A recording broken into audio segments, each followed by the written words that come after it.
the ultimate goal that these people have in mind is the goal to create a one world government run by the banking industry, run by the bankers, and they're doing it in sections. The European currency, the euro, and the European Constitution is one part of it.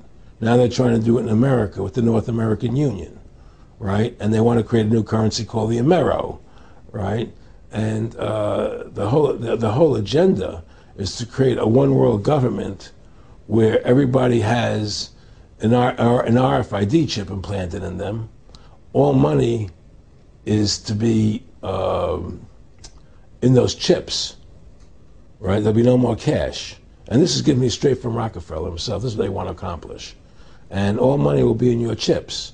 And so instead of having cash, anytime you have money in your chip, they can take out whatever they want to take out whenever they want to. If they say you owe us this much money in taxes, they just deduct it out of your chip digitally. Total control. Total control. And if you're like me or you, and you're protesting what they're doing, they can just turn off your chip. And you have nothing. You can't buy food. You can't do anything. It's total control of the people. And that chip's connected to a database that has your purchasing records, what you do, what everything, you sell. Everything is in there, you know? And so they want a one world government controlled by them, everybody being chipped, all your money in those chips, and they control the chips, and they control people. And you become a slave. You become a serf to these people. That's their goal. That's their intentions. Eric, can you be specific about when you met Rockefeller, how it happened in these discussions? I met Rockefeller through a female attorney I knew who called me up one day and said, one of the Rockefellers would like to meet you. I had made a video called Mad as Hell, and he'd seen the video and wanted to meet me and knew I was running for governor of Nevada. So sure, I'd love to meet him. And I met him and I liked him, and he was a very, very smart man. And we used to talk and share ideas and thoughts. And he's the one who told me 11 months before 9/11 ever happened that there was going to be an event. Never told me what the event was going to be, but there was going to be an event. And out of that event, we were going to invade Afghanistan to run pipelines from the Caspian Sea. We were going to invade Iraq, you know, to take over the oil fields, establish a base in the Middle East, and make it all part of the New World Order. And we go after Chavez in Venezuela.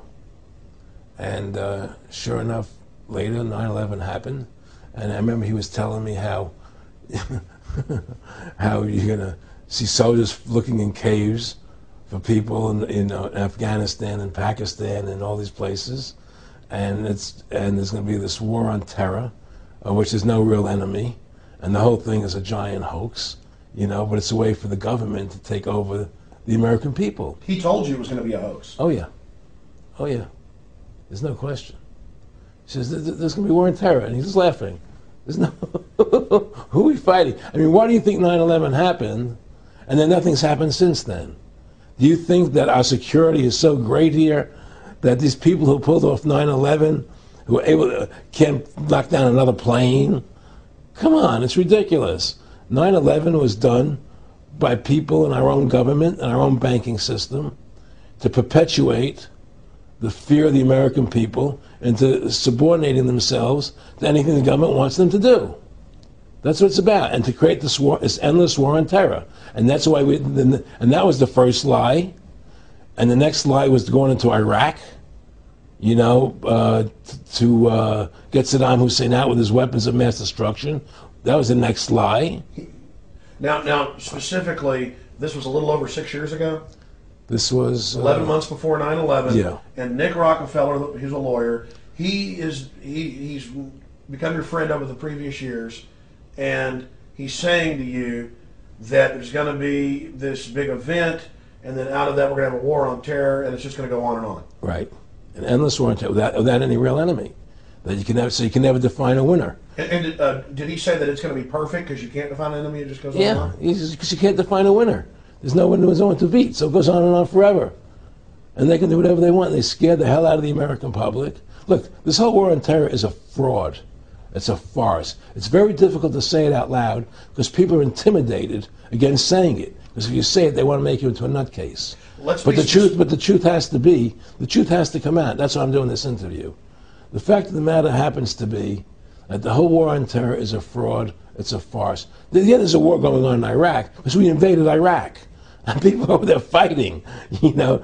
But the war on terror, it's a joke, you know. And until we discover what really happened on 9/11 and who was responsible for 9/11, because that's where the war on terror emanates from. That's where it comes from. It was 9/11 that allowed this war on terror to begin. And until we get to the bottom root of 9/11, the truth of 9/11, we'll never know about the war on terror. Aaron, you said that he was, and I think it's important, and I know this about the Rockefellers from Dr. Dennis Cuddy and many others who literally, you'll be 20 years old in a lunch line at college, and no, there's David Rockefeller. And here's here. I mean, they're experts at recruiting and getting what they call players, and that clearly he was.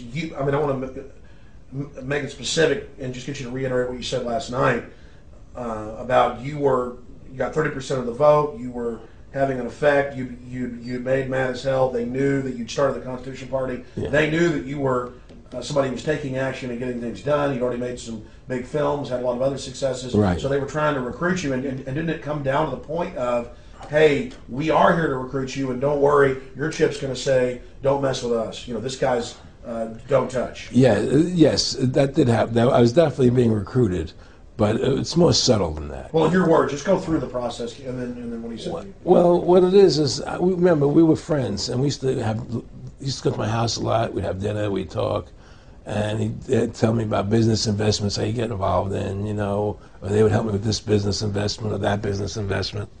And was I interested in joining the Council on Foreign Relations? You know, I would have to get a letter to join them, but was I interested in that? And, you know, just stuff, you know, leading you on. And I used to say to him that I never really did that because that wasn't where I was coming from. You know, as much as I like you, Nick, you know, your ways and my ways, we're on the opposite side of the fence. You know, I don't believe in enslaving people. You know, and he would come back with, "Oh, I do." Or? Well, it would be more like it's better for them. Well, it's more like, you know, how do I put it? It was like, what do you care about them? What do you care about those people? What difference does it make to you? Take care of your own life. Do the best you can for you and your family. What do the rest of the people mean to you? They don't mean anything to you. They're just serfs. They're just people. You know, it was just a lack of caring, you know, and that's just not who I was. It was just sort of like cold, you know. It was just like cold, you know. And I used to say to him, what's the point of all this?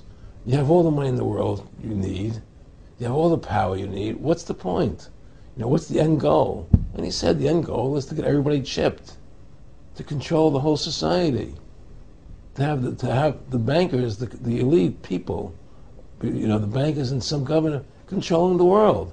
And I said, do all the people in the Council on Foreign Relations believe this way you do? He said, no. You know, most of them believe they're doing the right thing. A lot of them believe it's better off being socialistic. You know, we have to convince people that that socialism is really capitalism. Because America's becoming a socialist country. It's a communist country today. Well, one of the things they told me was that he was at the house one night, and we were talking, and he started laughing. He said, "Aaron, what do you think women's liberation was about?" And I said, I had pretty conventional thinking about it at that point. I said, I think it's about women having the right to work, getting equal pay with men, just like they won the right to vote, you know? And he started to laugh. He said, "You're an idiot."